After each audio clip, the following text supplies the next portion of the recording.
Hello बच्चों, let's read the question. The question here says choose the correct option for the identification of A to D in the given diagram. तो यहाँ पे diagram given है. Option A में given है A epidermal cell, B guard cell, C subsidiary cell, D chloroplast. B given है A epidermal cell, B subsidiary cell, C chloroplast and D guard cell. C A epidermal cell, B chloroplast, C subsidiary cell and D is guard cell. D given है A guard cell, B chloroplast, C subsidiary cell and D is epidermal cell. So for this question our key concept would be, हमारा key concept होगा regarding the stomata.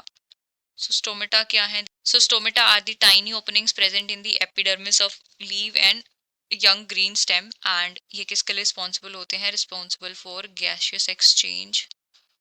Responsible for gaseous exchange. Gaseous exchange में help करते हैं and in transpiration में help करते हैं. सो हमें diagram में यहाँ पे गिवन है, तो पहली जो स्ट्रक्चर है उसमें जो ए गिवन है, ए क्या है? A are the epidermal cells. A क्या है? Epidermal cell. अब बी की बात करते हैं. बी है जो गार्ड सेल्स को जिसने सराउंड किया हुआ है, तो गार्ड सेल को सराउंड करती हैं subsidiary cells, subsidiary cell. And C जो है सिंपल, ये जो गार्ड सेल है हमारी ये वाली, उसके बीच में जो मटेरियल प्रेजेंट है, तो सी क्या है? क्लोरोप्लास्ट है.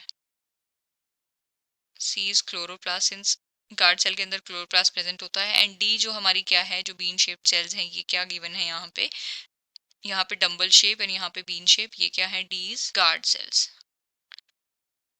Guard cells. एंड ये जो बीच में ये जो अपर्चर दिख रहा है, ये वाला स्ट्रक्चर, ये हमारा क्या होता है? स्टोमेटल अपर्चर या स्टोमेटल पोर बोलते हैं.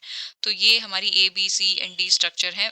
आउटर मोस्ट एपिडर्मिल, उसके अंदर सब्सिडरी, देन सी वाला जो था क्लोरोप्लास्ट, एंड देन डी में जो थी वो क्या थी? गार्ड सेल्स थी. ये सब स्ट्रक्चर किसके अंदर आती हैं? Stomatal, stomatal apparatus. एक स्टोमेटल अपरेटस के अंदर स्ट्रक्चर आती हैं. इसमें स्टोमेटल पोर भी इंक्लूड होता है. तो हमें ए जो है that is epidermal cell, B is subsidiary cells. So यहाँ बी तो गार्ड सेल गिवन है, पहला ऑप्शन तो कट हो जाएगा. सेम वे ये भी कट हो जाएगा. यहाँ पे क्लोरोप्लास्ट गिवन है, बी में क्लोरोप्लास्ट गिवन है, ये भी कट हो जाएगा. C is chloroplast, right, and D is guard cell. तो हमारा करेक्ट कॉम्बिनेशन बन रहा है ऑप्शन बी में. So final answer for the question is option B. I hope you have understood it well. Best of luck and thank you.